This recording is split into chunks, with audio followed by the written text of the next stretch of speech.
E aí, pessoal, tudo bem com vocês? A paz do Senhor Jesus Cristo para você, meu querido, para os seus familiares, e que você tenha uma excelente semana no nome do Senhor Jesus Cristo. Que o Espírito Santo te proteja e te guarde.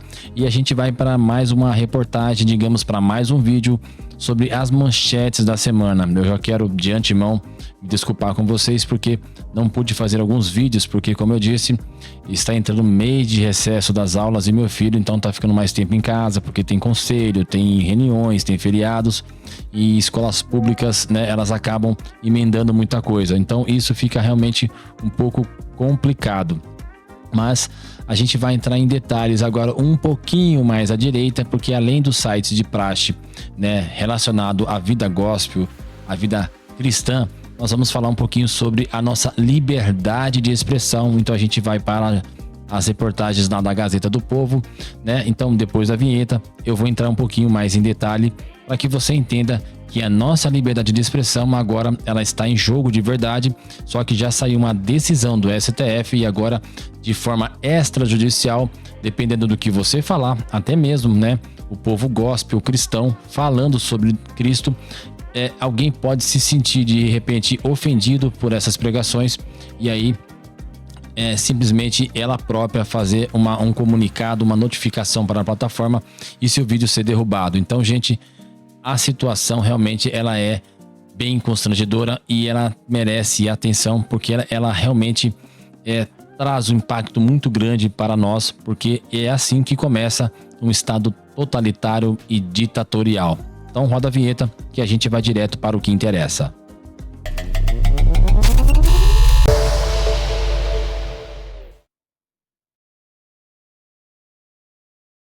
E é isso aí, nós já estamos aqui na página direto do nosso guiame.com.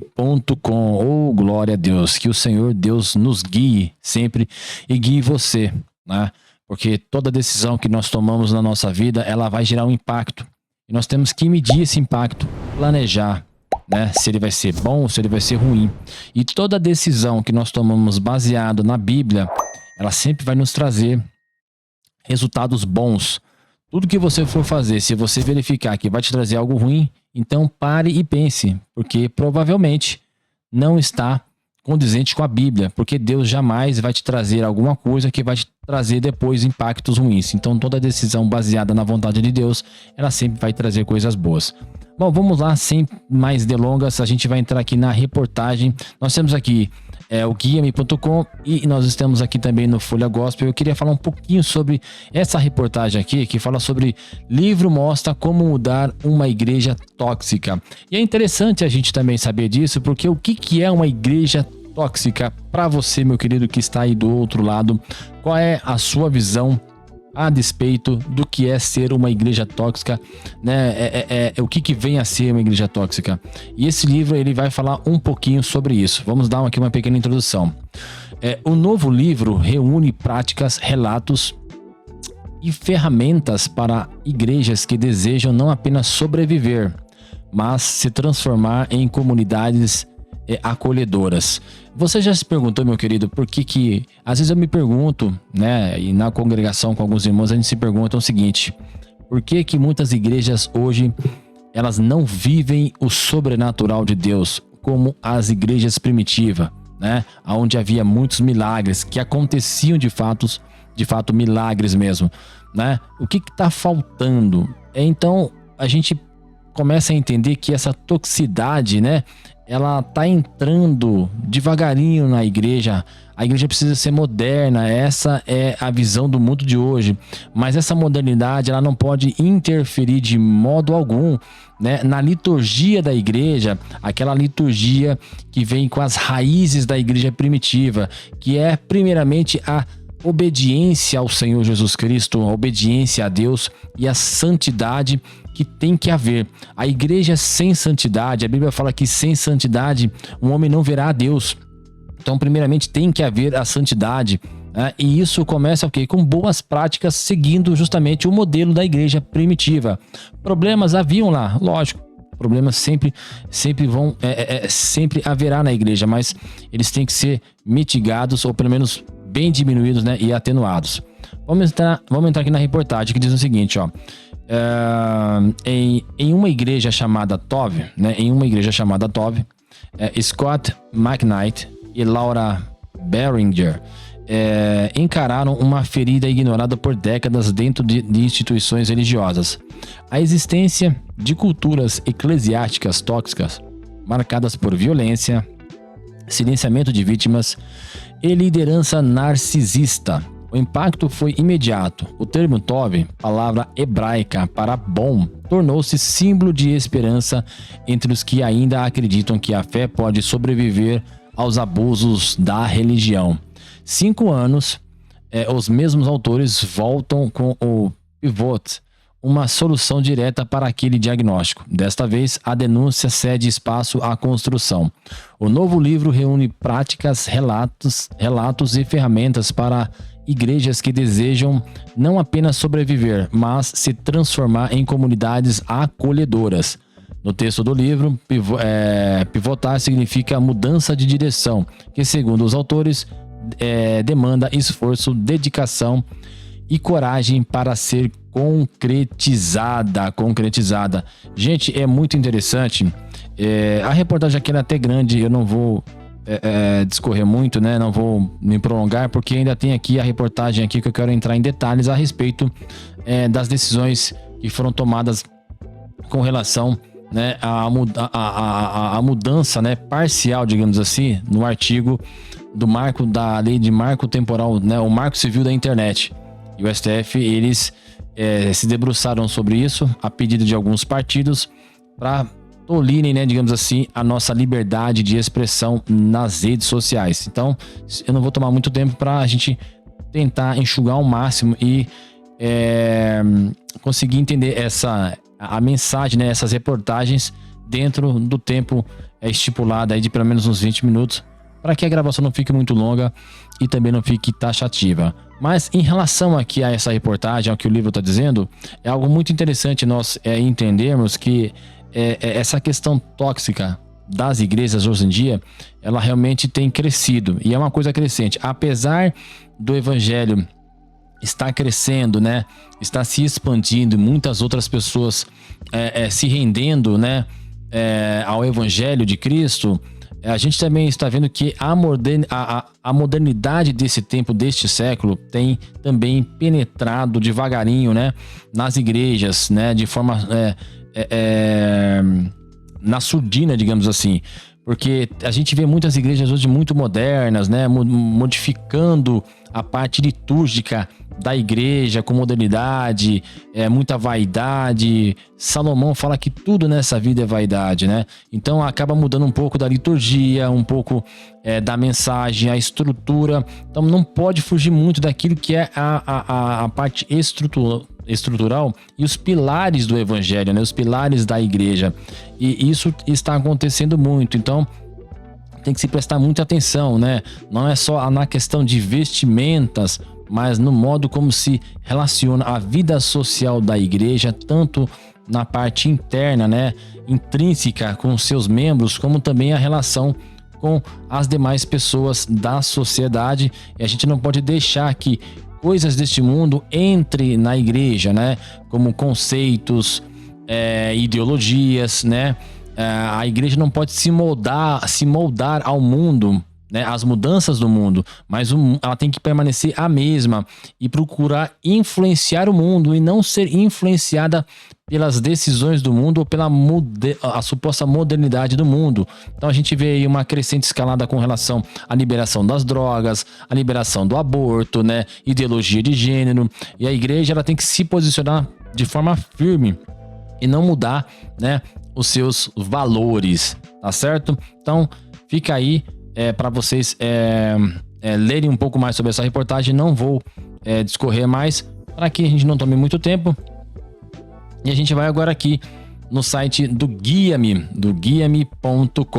Vamos lá no site do guiame.com, que nós temos aqui várias reportagens, né? Inclusive essa principal aqui, que é sobre o marido e mulher com câncer avançado, sobrevivem através da fé. Aí ela conta aqui, né? Abre aspas. Deus conta nossos dias. E realmente é um negócio interessante, porque O ser humano quando passa por dificuldades é realmente difícil. E imagine quando se é comum a doença como um câncer, que é algo extremamente agressivo, né? É quase que como uma sentença de morte, mas Deus é quem tem a última palavra, né? Nós temos aqui também outras reportagens que falam sobre o Irã emite ordem religiosa contra Trump e Netanyahu, inimigos de Alá. Incrível, porque todo o propósito, né? Todo o conceito do Irã, né? E das demais facções, né? Paramilitares que ajudam, né? Que participam do Irã, dessa escalada do Irã contra Israel, todas elas tentam justificar como se, né, Alá é quem quisesse essas coisas, né? Matar pessoas é vontade de Alá. Então a gente vê isso aí, é um negócio complicado, viu, pessoal? Para você ter uma ideia, com relação lá, puxando um link com relação à liberdade de expressão, até isso, esses comentários que nós fazemos, quando a gente se posiciona em relação a uma igreja, a favor da igreja e contra essas atitudes, né, esses ataques terroristas, isso pode culminar também em algum tipo de retaliação. Então é muito delicado a gente falar em assuntos como esse, porque a gente se expõe muito, mas a gente está aqui para poder compactar com a verdade, né? Com a verdade absoluta, e Cristo é a verdade absoluta. Eu vou entrar nessa reportagem aqui que ela é muito interessante, que fala o seguinte, ó: Irã emite ordem religiosa contra Trump e Netanyahu, inimigos de Alá, segundo, né, o porta-voz aí do Irã. O Fatwa é uma ordem religiosa, emitida por líder islâmico para orientar a aplicação da Sharia em contextos específicos, né? A fonte aqui de informações é da Newsweek, tá? E atualizada aqui segunda-feira. Vamos lá para a reportagem. Deixa eu até dar uma olhada aqui para verificar quanto a gente já tá de gravação aqui, ó. Já tá com 12 minutos, então a gente vai correr lá, tá? Para passar para vocês isso aqui. Porque no final eu quero terminar com a reportagem, justamente a reportagem sobre o STF, que tá na Gazeta do Povo. A reportagem diz o seguinte, ó: um influente clérigo iraniano emitiu um fatwa, né? Que é um decreto religioso afirmando que qualquer pessoa que ameace o líder supremo, Ayatollah Ali Khamenei, deve ser considerada inimiga de Alá, porque esses são tidos como profetas, né, que falam por Alá. Então, quando você ataca eles, você está atacando diretamente ao Alá, segundo a visão religiosa desses representantes, né, digamos assim, do Irã. O Ayatollah Nasir Makarem Shirazi, a mais alta autoridade do islamismo xiita, respondeu a uma pergunta relacionada a possíveis ameaças feitas pelos Estados Unidos, citando especificamente o presidente Donald Trump e líderes israelenses como o primeiro-ministro Benjamin Netanyahu. Um fatwa é um parecer, tá, religioso emitido por uma autoridade clerical islâmica com o objetivo de orientar a aplicação ou a interpretação da lei islâmica, a Sharia, em situações específicas. Segundo Shirazi, qualquer pessoa que, abre aspas, tá? Segundo qualquer pessoa ou regime que ameace o líder ou marjá, que Alá nos livre, é considerado inimigo de Alá. Aí aqui tem a questão da lei islâmica, né? E eu não vou terminar, só vou até aqui para a gente poder enxugar um pouquinho mais o assunto, tá? E correr lá pro nosso STF, porque querendo ou não, nós moramos no Brasil e aqui também o negócio não está muito bom, né? Para os brasileiros, quem dirá mais então para os cristãos, né? Porque isso aqui vai impactar muito no evangelismo cristão, que utiliza, né, da tecnologia para poder chegar a lugares que antes a gente não chegava, como a internet, né? Então, não se enganem que é simplesmente pela justificativa de que eles querem mexer nisso com relação ao Estado democrático de direito, mas é muito mais, é um plano de poder muito mais ambicioso, né, e que visa justamente, de acordo com o pensamento esquerdista, né, e socialista ou comunista, de calar o cidadão, né? Para que o cidadão fique subserviente a um Estado totalitário e grande, tá? Então, mas aqui é só para dar uma pincelada, porque para falar um pouquinho sobre as consequências e os desdobramentos, né? Depois que houve aquela investida, aquela ação militar, né? Dos Estados Unidos para ajudar Israel, tá certo? A gente vai agora lá para o site da Gazeta e eu vou verificar aqui quem que é aqui, ó, por Leonardo Desideri, tá? STF impõe às redes censura automática de condutas antidemocráticas. Lembrando que o Código Penal já abrange, né, já contempla questões como calúnia, difamação, injúria, só que eles querem mexer com isso, né? Segundo o Marco Civil da Internet, eles dizem que a lei que entrou em 2014, que é o Marco Civil da Internet, eles falam que o artigo ele não é bem específico, ele atende de maneira parcial e eles querem agora realmente causar confusão. Porque se antes você teria que acionar a plataforma em questão, onde supostamente de repente tem algum tipo de injúria, e aí por meio de decisão judicial que a plataforma poderia derrubar, agora só com uma notificação extrajudicial, ou seja, a própria pessoa que se sentiu ofendida, ela vai comunicar à plataforma e a plataforma de imediato, para não sofrer sanções, ela vai fazer a derrubada do vídeo. E aí, aonde é que está a liberdade de expressão, né? Então, aí eles falam que não é liberdade de expressão, não é um pretexto, né, para a liberdade de ofensa e tudo mais. Mas você já tem um Código Civil para isso, tá certo? E a gente tem que verificar que fica um negócio meio subjetivo, porque qualquer coisa que eu falar, a outra pessoa pode em si não gostar e já entrar com uma ordem judicial, né? Então vamos lá. O Supremo Tribunal Federal aprovou nesta quinta-feira, dia 26, por 8 votos a 3, uma tese que obriga as plataformas digitais a removerem imediatamente conteúdos classificados como condutas antidemocráticas, né, mesmo sem ordem judicial. A decisão estabelece que redes sociais que mantiverem no ar esse tipo de material poderão ser responsabilizadas civilmente caso não adotem mecanismos previstos de prevenção ou retirada do conteúdo com multas e outros tipos de sanções previstas, né? Lembrando que isso é só uma escalada, não para por aqui. As condutas antidemocráticas abrangidas pela tese do STF são as tipificadas no artigo 286, incitação ao crime, e o artigo 359L e 359R do Código Penal, como eu já havia dito, né? Que inclui crimes como abolição violenta do Estado Democrático de Direito e impedimento do exercício dos poderes e golpe de Estado. Além das chamadas, né, condutas antidemocráticas, a tese obriga a remoção imediata de conteúdos que promovam incitação à discriminação por raça, religião, sexualidade ou identidade de gênero, né, ou identidade de gênero. A lista inclui ainda crimes de terrorismo ou preparatórios de terrorismo, induzimento ao suicídio, pornografia infantil, tráfico de pessoas e violência contra a mulher. Então, gente, é algo bem preocupante. Muitas pessoas não estão se dando conta disso, né?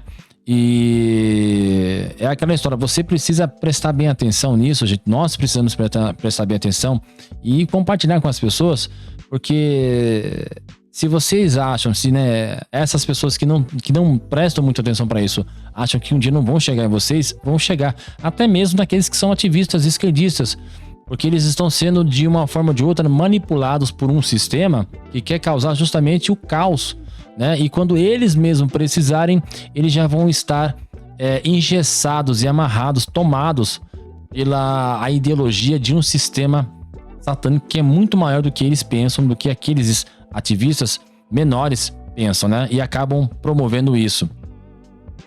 A tese aprovada, só continua aqui, ó. A tese aprovada decorre do julgamento sobre a constitucionalidade do artigo 19, tá, do Marco Civil da Internet, que restringia a responsabilidade das plataformas a casos em que tiverem recebido ordem judicial. Uma nova interpretação, o STF declarou a inconstitucionalidade parcial do dispositivo com o argumento de que ele deixava bens jurídicos constitucionais como a proteção da democracia insuficientemente resguardados, né? Então isso aí é um entendimento, né, a nova interpretação daqueles que votaram a favor da censura. A aprovação da tese deu por 8-3, com votos divergentes dos ministros Nunes Marques, que votou nesta quinta-feira pela constitucionalidade do artigo 19, André Mendonça e Edson Fachin. A leitura da tese foi feita pelo ministro Dias Toffoli, relator do caso. Durante a sessão em que anunciou o resultado do julgamento, o presidente do STF, Luiz Roberto Barroso, contou que, antes de entrarem no plenário, os ministros deliberaram a tese de forma privada no gabinete da presidência da corte durante cerca de 4 horas. Então eu vou me encerrar por aqui, tá, pessoal? Porque a reportagem é muito longa, mas não perca tempo, tá? Dá uma lidinha. Eu quis dar só uma entrada, só uma introdução para que você procure ler na íntegra, tá? A gente já vai fechar aqui esse tempo aqui de 20 minutos, não quero demorar, mas é importante que a gente siga sempre atento ao que está acontecendo, porque a informação ela está aí, ainda não está completamente censurada, mas do jeito que está aí, vai chegar um dia em que essas informações sequer poderão ser consultadas e os próprios jornais poderão falar algo sobre isso, como já há em outros países em que sequer pode se procurar isso na internet, tocar no assunto, porque há uma observação, uma vigilância muito severa e rigorosa sobre isso, e as pessoas não poderão sequer expressar isso, e quando fazem de maneira secreta, tá certo? Gente, fica com Deus, um grande abraço, Deus abençoe vocês. Essa foi mais um vídeo, né, a respeito das manchetes, o que as manchetes estão dizendo no dia de hoje, tá? Eu espero poder trazer outras manchetes, tá? Durante o decorrer dessa semana, tá? Vou me reservar o tempo para que isso aconteça, mas eu queria trazer algo diferente hoje, tá? E para que você não fique aí alienado às coisas que o Estado está promovendo, tá certo? Um grande abraço, fica com Deus, que Deus abençoe você e a sua vida e os seus familiares, né? E que a paz do Senhor Jesus Cristo esteja com você, com a sua família, que você tenha uma excelente semana e aproveite bem o recesso, tá? Mas não se esqueça, Jesus Cristo é o caminho e a verdade e a vida, ninguém vem ao Pai senão por Ele, e se você quer ter uma vida diferente, abençoada, tá? Tenha santidade, na qual sem ela ninguém verá a Deus. Fica com Deus e até a próxima, se Deus assim permitir. Tchau, tchau.